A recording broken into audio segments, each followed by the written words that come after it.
สาธุมื้อนี้วันที่1ญาติโยมท่านใด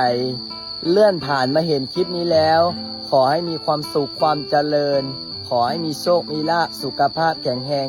หายเจ็บหายจนหายป่วยหายไข้ด้วยอานุภาพแห่งพระพุทธเจ้าพระธรรมพระสงฆ์พ่อแม่ครูบาอาจารย์คุณงามความดีคุณศีลคุณธรรมไปปกปักรักษา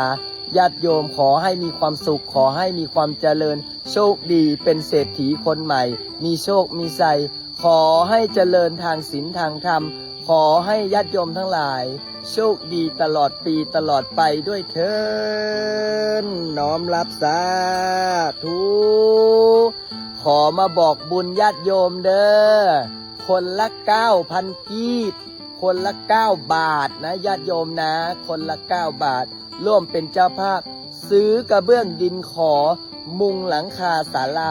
ช่วยพระอาจารย์เนาะพอดีว่าตอนนี้ก็กำลังจะสร้างศาลานี่กำลังสร้างศาลาเด้อโยมพ่อโยมแม่โยมพี่เด้อสายบุญทั้งฝั่งลาวและฝั่งไทยร่วมเป็นเจ้าภาพด้วยกันเด้อคนละ9 บาทคนละ 9,000 กีบร่วมอุปโภโมทนานำกันเด้อขอให้มีความสุขความเจริญโชคดีเป็นเศรษฐีร่ำรวยเด้อรวยบุญรวยวาสนารวยบุญรวยบารมีเด้อ